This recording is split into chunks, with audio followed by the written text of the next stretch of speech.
The reference is here, on this page. I see. What is the source? An older text. Look at this note. Ah, I understand now.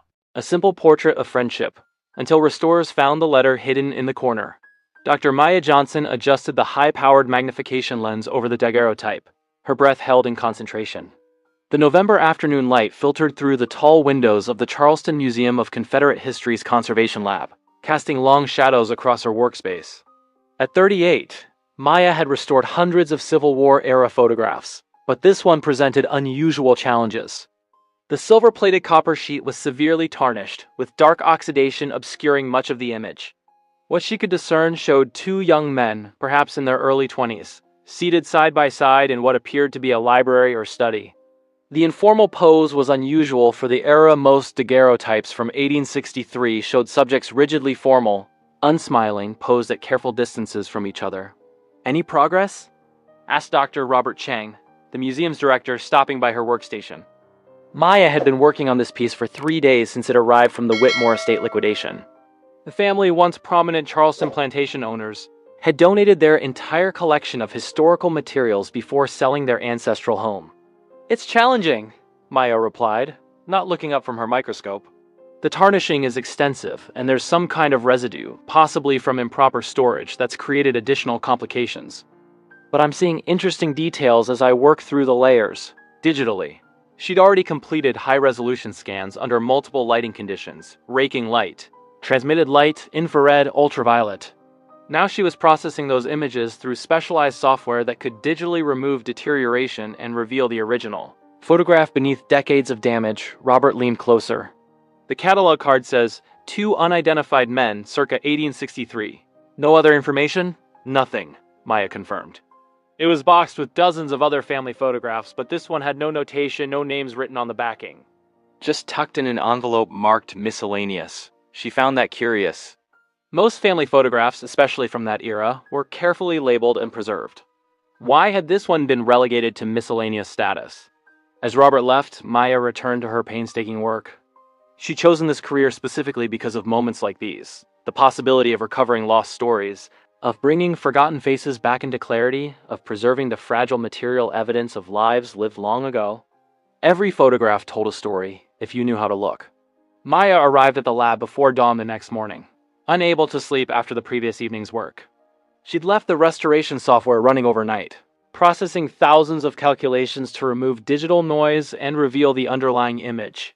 Now, as she pulled up the results on her large monitor, her coffee cup froze halfway to her lips. The difference was remarkable. The two men now showed in stunning clarity. The man on the left was white, with dark wavy hair and refined features, wearing a well-tailored dark suit that spoke of wealth and status. The man on the right was black, slightly older perhaps, with an intelligent face and serious eyes, dressed more simply but with equal dignity. Both sat in comfortable proximity to each other, not touching, but close. Their body language suggesting ease and familiarity rather than the stiffness typical of formal portraits. But what made Maya's pulse quicken was something she hadn't noticed in the damaged original. In the upper right corner of the photograph, partially obscured by the ornate frame of a bookshelf, sat a small wooden table. And on that table lay what appeared to be a letter, a single sheet of paper with visible writing. Maya immediately increased the magnification on that corner of the image. The restoration software had done its work beautifully. She could actually see text on the letter, though it was small and would require significant enhancement to read. Her hands trembled slightly as she selected that portion of the image and began a new round of processing, specifically targeting the document. "Please be legible," she whispered to the screen. "Please." 2 hours later, as her colleague doctor, Sarah Kim, arrived for the day, Maya was still staring at her monitor, tears streaming down her face. Sarah rushed over, alarmed. "Maya, what's wrong?" "Look," Maya said, her voice choked with emotion. She'd managed to enhance the text on the letter enough to read it. The handwriting was elegant, the words heartbreaking. Sarah leaned in and began reading aloud. "Samuel, my brother in everything but blood. When you see this photograph, I will have already departed to enlist in the Confederate Army by obligation. To my family ... double quotes," the letter continued. "A farewell between friends, no between brothers, being torn apart by the Civil War. Thomas writing to Samuel, a white plantation owner's son writing to a black man he called brother. acknowledging they would soon be fighting on opposite sides of the most brutal conflict in American history. They posed with the letter in the frame, Maya said, deliberately. They wanted it preserved in the photograph, but subtle enough that casual observers wouldn't notice. It's been there for over 160 years, waiting for someone to actually look. Maya spent the entire day enhancing and transcribing the letter. The resolution wasn't perfect, some words remained unclear, but she could read most of Thomas's farewell message. She created a detailed transcript marking uncertain words with brackets. Samuel, my brother in everything but blood. When you see this photograph, I will have already departed to enlist in the Confederate Army by obligation to my family. You will depart for the North to fight for the Union, by choice of your conscience. This damned? War forces us to opposite sides of a battle that should never exist. But know this, no matter what uniform I wear, my heart remains always beside yours. We are proof that friendship transcends the lines men draw. May this image and this letter prove that love and loyalty know no color. If I fall, remember me not as a soldier, but as your brother. Thomas Whitmore, April 15th, 1863. Maya sat back, overwhelmed by the intimacy and pain in those words. Thomas Whitmore. She finally had a name, and presumably Samuel's last name would be findable in historical records if she could connect him to the Whitmore family somehow. She called Robert into the lab and showed him everything. He read the letter transcript in silence, then studied the enhanced photograph. This is extraordinary, he finally said. A documented cross-racial friendship from 1863 Charleston is rare enough. But this level of intimacy, this explicit language of brotherhood ... Maya, do you understand what you've found? A story that someone in the Whitmore family wanted hidden, Maya said. That's why this photograph was never labeled, never displayed. They kept it, but buried it in miscellaneous. Someone couldn't quite bring themselves to destroy it, but they couldn't acknowledge it either. Robert nodded slowly. We need to research this thoroughly. Find out who these men were, what happened to them. This could be significant not just for our collection, but for understanding the complexities of relationships during the Civil War era. Maya was already pulling up historical databases on her laptop. Thomas Whitmore, Charleston, 1863. She typed into the South Carolina Historical Society archives. Within minutes, she had results. Thomas Whitmore, born 1841, son of plantation owner Edward Whitmore. Enlisted in the Confederate Army, Company H, 1st South Carolina Infantry, April 1863. I found him, she said. Now I need to find Samuel. Sarah, who'd been listening quietly, spoke up. If Samuel was a free black man in Charleston in the 1840s and 50s, records will be much harder to find. The documentation of black lives, especially free black lives, was often minimal or non-existent. I know, Maya said, her determination hardening. But I'm going to find him anyway. He deserves to be remembered too. Maya dove into research with an intensity that worried her husband David. She brought work home every evening, covering their dining table with printouts of census records, military enlistment documents, and scanned pages from historical archives. David, a high school history teacher, understood her passion, but grew concerned when she barely slept, consumed by the search for Samuel. You need to pace yourself, he said gently on the third night. This man has been gone for 160 years. A few more days won't matter. It matters to me, Maya replied, not looking up from her laptop. Thomas called him Brother David in 1863 Charleston. It was revolutionary, dangerous, and Samuel's been erased from history. His name isn't on that photograph. There's no record of him in the Whitmore family papers. It's like they made him disappear. She'd been searching census records, but Samuel's last name remained elusive. Free black residents of Charleston were documented, but incompletely. She'd found several men named Samuel in the right age range, but couldn't definitively connect any of them to Thomas Whitmore. Then Maya remembered something from the letter. You will depart for the North to fight for the Union. If Samuel had enlisted in Union forces, there would be military records. She shifted her search to the National Archives database of United States colored troops, the segregated black units that fought for the Union. It took hours of searching through digitized enlistment records, but finally, at 2 a.m, Maya found him. Samuel Freeman enlisted Philadelphia, Pennsylvania, August 1863, 54th Regiment, Massachusetts Volunteer Infantry. Place of birth, Charleston, South Carolina. Previously, free man, educated, occupation listed as tutor. David, Maya called out, waking her husband. I found him. Samuel Freeman. He made it north and enlisted in the 54th Massachusetts, the same regiment that fought at Fort Wagner. Right here in Charleston, David, bleary-eyed but caught up in her excitement, came to look at the screen. The 54th Massachusetts. That was the unit in the movie Glory, wasn't it? They led the assault on Battery Wagner in July 1863. Maya's excitement suddenly chilled. She pulled up more information about the 54th service history. The assault on Fort Wagner, July 18, 1863, had been a bloodbath. Nearly half the regiment had been killed, wounded, or captured.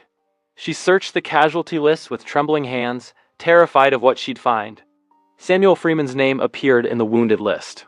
He'd survived, though with injuries serious enough to be documented. Relief flooded through Maya, followed immediately by a new urgency. If Samuel survived the war, there might be more Record's pension applications, post-war life, maybe even descendants. Maya presented her findings at the weekly museum staff meeting. She prepared a comprehensive presentation. The restored photograph displayed prominently the enhanced image of the letter, her transcription, and biographical information about both Thomas Whitmore and Samuel Freeman. The room fell silent as she showed the photograph. Dr. Patricia Morrison, the museum's chief historian and a Charleston native from an old family, stared at the image with an expression Maya couldn't quite read. When Maya finished her presentation, Patricia spoke first, her voice tight. "This is ... problematic," Patricia said carefully. "The Whitmore family are significant donors to this museum. Edward Whitmore was a respected plantation owner, a pillar of Charleston society. His son Thomas died serving the Confederacy. This photograph suggests a relationship that's highly unusual for the time and place." "Unusual doesn't mean it didn't exist," Maya replied, keeping her voice level. "The evidence is right there. The letter, their poses, the care with which this photograph was taken, it all points to a genuine deep friendship between these two men. Or," Patricia countered, "it could be misinterpreted. Perhaps Samuel Freeman was a servant and Thomas was simply being kind. The letter could be read as paternalistic rather than..." "Brother," Maya interrupted, her voice firm. "Thomas called him brother. He explicitly states that love and loyalty know no color. There's nothing paternalistic about that language, Dr. Morrison. These were friends. Real friends." The tension in the room was palpable. Robert intervened diplomatically. "I think Maya has done excellent work uncovering the story. We should continue researching both men's lives. Patricia, perhaps you could look into the Whitmore family records more deeply.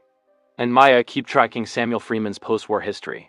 Let's gather all the information before we make any conclusions about how to present this." After the meeting, Sarah caught up with Maya in the hallway. "Patricia's worried about the narrative," Sarah said quietly. "Her whole career has been built on presenting the Confederacy in the most sympathetic light possible. A story about genuine cross-racial friendship challenges that narrative." "Good," Maya said bluntly. "History isn't about making people comfortable. It's about truth." That evening, Maya returned to her research. She'd found Samuel Freeman's military service records, but what had happened to him after the war? She searched post-war census records, city directories, anything that might show where Samuel had gone after his discharge in 1865. Finally, she found him in the 1870 census. Samuel Freeman, age 32, Philadelphia, Pennsylvania, occupation, schoolteacher. Married to Ruth Freeman, age 28. 2 children listed, Thomas Freeman, age 4, and Grace Freeman, age 2. Maya stared at the name of Samuel's eldest son. Thomas, he'd named his firstborn after his friend, after the white Confederate soldier who'd called him brother. While Maya tracked Samuel's survival and post-war life, Patricia Morrison grudgingly began investigating Thomas Whitmore's military service and death. What she found disturbed her carefully maintained historical narrative. Patricia called Maya into her office a week later, her expression troubled. "I found Thomas Whitmore's complete military record," she said, sliding a folder across her desk. "It's not what the family history claims." Maya opened the folder and began reading. Thomas had indeed enlisted in April 1863, as his letter indicated. He'd served with the 1st South Carolina Infantry through the summer and fall of that year. But in January 1864, his record showed something unexpected. Deserted. Whereabouts unknown. "He deserted?" Maya said, looking up at Patricia. "It gets worse," Patricia replied, her voice strained. "Or better, depending on your perspective. I found a notation in Union records from March 1864. A Confederate deserter named Thomas Whitmore was stopped trying to cross Union lines near Chattanooga, Tennessee. He claimed he was attempting to reach Pennsylvania to find a friend in the 54th Massachusetts Infantry. Maya's breath caught. He was trying to reach Samuel. He never made it, Patricia continued. According to the report, he was shot by Confederate scouts who'd been tracking him. They killed him as a traitor before Union forces could bring him in. The Union soldiers buried him in an unmarked grave. His family was told he died heroically in battle near Chattanooga. They never knew the truth. Maya sat back, overwhelmed by the tragedy. Thomas had tried to cross the lines, to reach his friend, to choose loyalty over obligation, and it had cost him his life. Does the family know this now? No, Patricia said. The records I found were in military archives, never connected back to the family. As far as the Whitmore descendants know, Thomas died fighting for the Confederacy. This truth has been buried for 160 years. She paused, then added quietly, Maya, I owe you an apology. I was wrong to dismiss your findings. This story is important. These men were brave in ways that go beyond battlefield courage. Over the following days, Maya and Patricia worked together to piece together the complete story. Thomas had struggled with his conscience for months after enlisting. Letters to his father, preserved in the family collection, showed his growing disillusionment with the Confederate cause and his anguish over fighting for a system he'd come to recognize as evil, likely because of Samuel's influence. Samuel educated him, Maya realized. The letter said Samuel was Thomas's tutor. He didn't just teach him academic subjects. He taught him to see the humanity of enslaved people, to question the entire foundation of Charleston society. They found one more crucial document, a letter from Thomas to his mother, written in December 1863, never sent, found among his possessions after his death and quietly hidden away by the family. In it, Thomas wrote, Mother, I cannot continue to fight for a cause I know is wrong. Samuel was right about everything. Slavery is sin, and I am ashamed I ever wore this uniform. I must try to reach him, to fight on the side of righteousness. Please forgive me. I am your son, but I am also Samuel's brother, and that bond demands. I choose justice over heritage. Maya knew the story was incomplete without speaking to the descendants of both men. Thomas's family was easy to find. They donated the photograph collection. But Samuel's descendants required more detective work. She traced Samuel Freeman through census records. Philadelphia 1870, 1880, 1890. He taught school for 30 years, raised for children, and died in 1902 at age 64. His son, Thomas Freeman, named after his father's friend, had become a minister. Thomas's daughter, Grace Freeman, had attended college, remarkable for a black woman in the early 1900s, and become a teacher like her grandfather. Following the paper trail forward, Maya eventually found a living descendant, Dr. Marcus Freeman, age 57, a history professor at Temple University in Philadelphia and Samuel's great-great-grandson. When Maya called him and explained what she'd discovered, there was a long silence on the phone. I need to see this, Marcus finally said, his voice thick with emotion. My great-great-grandfather never spoke much about the war. Family oral history said he'd had a white friend in Charleston before the war, someone who influenced his education, but we thought it was probably a typical patronizing relationship. This is completely different. Marcus drove to Charleston that weekend. When Maya showed him the photograph and the enhanced image of Thomas's letter, he wept openly. Look at them, he said, studying the image. They're sitting as equals. That was almost unthinkable in 1863 Charleston. And Samuel kept his copy of this photograph his entire life. We have it in the family archives in Philadelphia. I just never looked closely enough to see the letter on the table. You have another copy? Maya asked excitedly. In better condition than this one, Marcus confirmed. Samuel treasured it. According to family stories, he kept it on his desk in every school where he taught. After he died, my great-grandmother preserved it, said it was his most precious possession besides his Bible. Marcus had brought Samuel's personal papers, hoping they'd provide context. Among them was a journal Samuel had kept during the war. Maya and Marcus spent hours reading through it. Most entries were brief descriptions of camp life, battles, his wound at Fort Wagner, his slow recovery. But one entry, dated March 1864, made them both fall silent. Word reached camp today through a Confederate deserter. Thomas is dead, shot by his own side while trying to reach our lines. They called him traitor. I call him the bravest man I ever knew. He gave his life trying to choose right over wrong, friendship over obligation. I named my firstborn son Thomas, so his name and his courage will never be forgotten. My brother, my friend. The best of us. Maya knew she had to contact the Whitmore descendants before publicly presenting the full story. The family's matriarch was Elizabeth Whitmore Hammond, 73, who lived in Charleston's historic district and had personally overseen the donation of the family collection to the museum. Maya and Robert requested a meeting at Elizabeth's home, bringing copies of everything they'd discovered. Elizabeth received them in her formal parlor, surrounded by portraits of her Confederate ancestors. Her demeanor was gracious but wary. She'd heard through Patricia that Maya had been researching Thomas extensively. Maya presented the findings carefully. The restored photograph, the letter, Thomas's military records, his desertion and death, the connection to Samuel Freeman. Elizabeth listened in silence, her expression unreadable behind her polite Southern composure. When Maya finished, Elizabeth stood and walked to a mahogany secretary desk in the corner. She unlocked a drawer and removed a small bundle wrapped in cloth. "I think you should see this," she said quietly. Inside the cloth was another copy of the same photograph, the Whitmore family's original, in better condition than the damaged one that had gone to the museum. And beside it, a letter in Thomas's handwriting, addressed to his mother but never sent, dated April 14th, 1863, the day before the date on the letter in the photograph. "My grandmother showed this to me when I was 16, Elizabeth said, her voice strained. "She swore me to secrecy. She said Thomas had shamed the family, that this friendship was an aberration we didn't speak about. I've kept that secret for 57 years. The letter was longer than the one in the photograph, more detailed.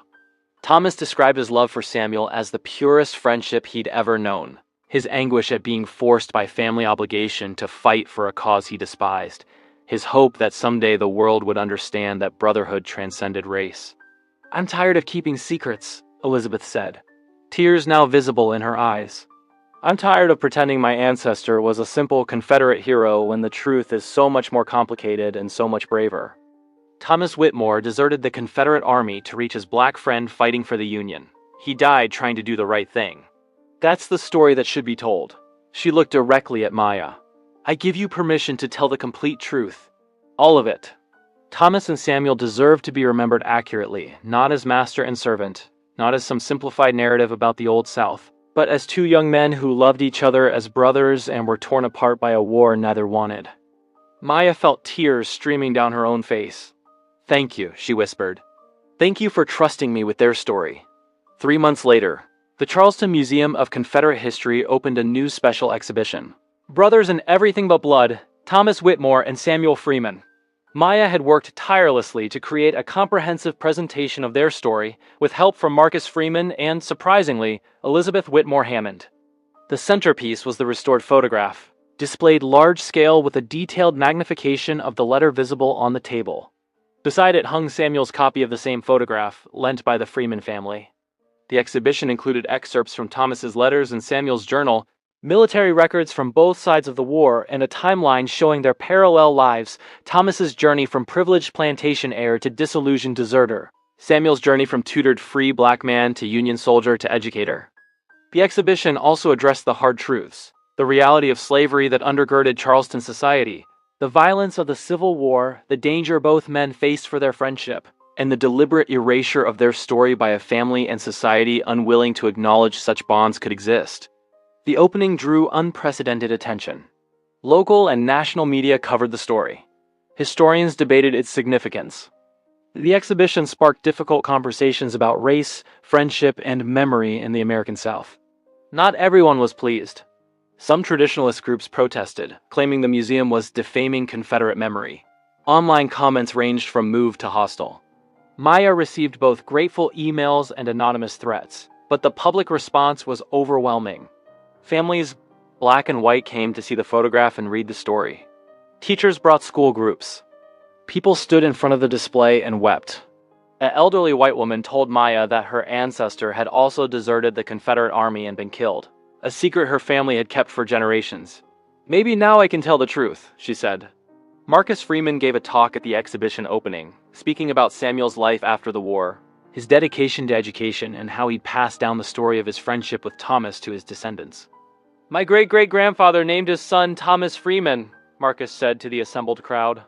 "That name carried through our family. I have a nephew named Thomas. That legacy of friendship, of choosing love over hate, of seeing humanity across the divisions society imposes, that's Samuel's gift to us. And it was Thomas Whitmore's gift to him. Elizabeth Whitmore Hammond also spoke, her voice shaking but clear. My family kept this story hidden because we were ashamed. Ashamed that Thomas deserted, ashamed of his friendship with a black man, ashamed that he'd chosen conscience over heritage, but I'm here to say, Thomas Whitmore was the best of us. He had the courage to love across the boundaries his society drew, and the courage to die for what was right. I'm proud to call him my ancestor. 6 months after the exhibition opened, Maya stood in the museum's conservation lab with a new photograph to restore. This one came from Marcus Freeman's family collection, a portrait of Samuel Freeman taken in the 1880s, showing him as a middle-aged teacher surrounded by his students, his hand resting on the shoulder of a young black boy. The inscription read, Mr. Samuel Freeman and Students, Philadelphia, 1885. The boy Samuel's hand rested on was his grandson, also named Thomas Freeman, Marcus's grandfather. Marcus had brought it personally, asking Maya to restore it for a companion exhibition they were planning in Philadelphia. Samuel never forgot Thomas Whitmore, Marcus told Maya as she examined the photograph. Every generation of our family heard the story, how Samuel's white friend had tried to cross the lines to join him, how Thomas had given his life trying to do the right thing. Samuel taught us that true friendship, true brotherhood requires courage. Sometimes the ultimate courage. The original Charleston exhibition had become permanent, continually drawing visitors. Schools throughout South Carolina incorporated the story into their curricula. A documentary film was in production. Most significantly, it had opened space for other hidden stories to emerge, other cross-racial friendships, other acts of conscience during the Civil War, other narratives that complicated the simple tales both sides had told about that era. Maya had received a letter from a woman in Virginia whose ancestor, a white Union soldier, had been best friends with a black soldier in his regiment. They'd saved each other's lives multiple times, but had been separated by military regulations that prevented them from serving in the same unit. For 150 years, my family had their letters but never talked about the friendship, the woman wrote. Now, because of Thomas and Samuel, I can finally honor that bond publicly. David found Maya in the lab one evening, staring at the photograph of Thomas and Samuel, the image that had started everything. You did something important, he said, putting his arms around her. You gave them their voices back? They gave themselves voices, Maya replied. By posing with that letter visible in the photograph, they knew it might be seen someday. They left a message for the future, hoping someone would eventually look closely enough to find it. She thought about Thomas dying in an unmarked grave, branded a traitor by the cause he'd rejected. She thought about Samuel carrying the grief of his friend's death for decades, teaching children and naming his son as a memorial. 2 young men who dared to be brothers in a time and place that forbade it, who'd paid devastating prices for that love and whose story had been deliberately buried for 160 years. But truth, like friendship, has a way of surviving. A simple portrait of friendship, appearing unremarkable to casual observers, had carried its secret message through generations, waiting for restoration, not just of the damaged image, but of the memory it preserved. Maya returned to her work, enhancing the new photograph of Samuel with his students. In the corner, on Samuel's desk, barely visible, sat another photograph, the 1863 portrait of him and Thomas. Samuel had kept it with him always, a reminder of what friendship could be, even in the darkest times. The restoration work would continue. There were more hidden stories waiting to be discovered, more forgotten friendships waiting to be acknowledged, more truths waiting to be told. Thomas and Samuel had shown the way, leaving their message in silver and light, in a letter placed carefully on a table, captured forever in a photograph that said, "We existed. We mattered. We loved each other as brothers. Remember us." And finally, after 160 years of silence and deliberate erasure, the world was remembering. Not as their societies had wanted them remembered, not as master and servant, not as opposite sides of an unbridgeable divide, but as they truly were, 2 friends who'd chosen love over hatred, conscience over obligation, brotherhood over the lines history had drawn. Their photograph, once hidden and damaged, now stood restored, both the image and the truth it contained. A simple portrait of friendship that had exposed a story the world needed to hear.